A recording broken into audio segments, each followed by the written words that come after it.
It's Coach Jordan from Sweat Athletics, and today we're gonna be going over the sweat method. This is how we train our athletes here at Sweat Athletics. We're using research-based, pain-free training methods to help our athletes perform at the highest levels. So as we break this down, this covers our full-on training session each and every time.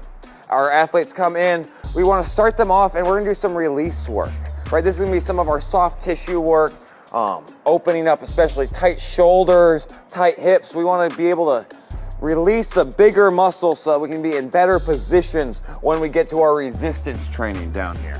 So we start off every session with our release work. From our release work, we're going to go into some resets. These resets are a lot of breathing drills, some half kneeling, stretching patterns to get the ribs and the hips sitting in a better position. Again, this is the better position we can get our joints and our body, our ribs, our hips, our joints, the better range of motion we'll have to train. And when we train that better range of motion, more quality range of motion, it will help strengthen that area so we can become resilient to injuries and get stronger along the way.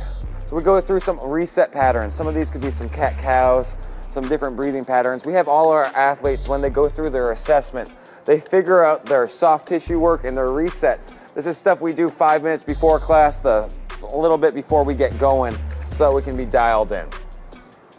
This is readiness. Readiness is our stage 3 of the sweat method.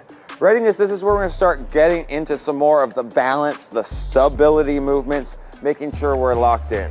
We want the mobility, stability, and we go into the strength and power right after. So some of those mobility drills, some single leg, balancing positions throughout, opening up. Again, we love opening up hips and shoulders because that's where all our athletic movements come from. From here, we're gonna move into what typically looks like those athletic training sessions, right? So we're gonna go into power. We wanna work on sprint technique, sprint form. This is also where we're gonna be jumping. We're gonna be throwing med balls, producing power. More explosive athletes typically are the better athletes, right? So if we can help our athletes become as powerful as possible, as explosive as possible, that's what shines off the field, on the field and the court. We're gonna go into resistance training. That's our stage 5 of the sweat method. So we're gonna get into our squats, our deadlifts. What we do is, for each of our athletes, we're gonna have special exercises set up for them based off their assessment and off their body. So not everyone is doing the same exact movement, but we are all doing movements that help push us closer to our goal so that we can get stronger. This is what we found to be the biggest differentiator in middle school and high school, is the athletes that are stronger, have better relative body strength and positions. They dominate the field, get more playing time. As like we said, the more playing time, resilient to injury.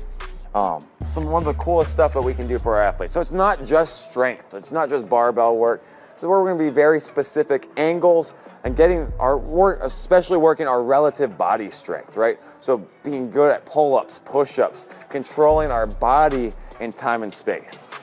From our resistance training, we'll go into some resiliency training, conditioning, another way to say it. So our in-season athletes, their resiliency is gonna look a little bit different. They're probably gonna be going back to some breathing drills, some positional type drills.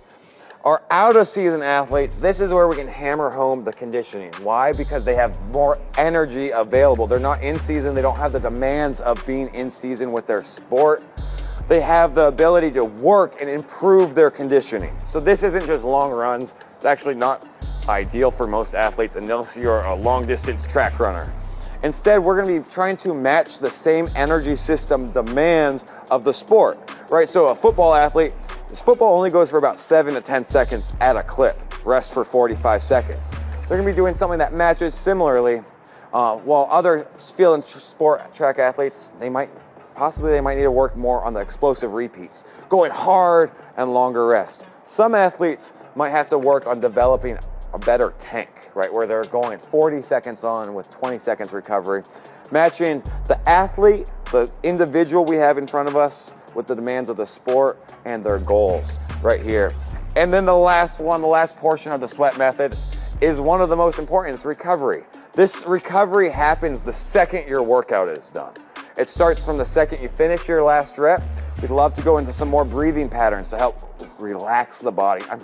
Nothing's worse than just getting right out of the gym, right out of your workout, being so stressed out, hopping in the car, and being all fired up. So we want to do some more soft tissue, letting our central nervous system recover and get us ready. So that first 5 to 10 minutes, bringing that heart rate down, regulating breathing. And from there, it's everything we do outside of the gym and outside of our training sessions as well. It's the diet, it's the nutrition, it's the 7 to 8 hours of sleep, maybe some recovery drills that we set up to do the rest of your week. So recovery, one of the most important. And when you package this all up, this is the secret to improving performance. This is the secret to helping your athlete feel better, play their best, get more playing time, maybe even get some college scholarships along the way. So the sweat method, really excited to be launching Sweat Athletics. Sign up online.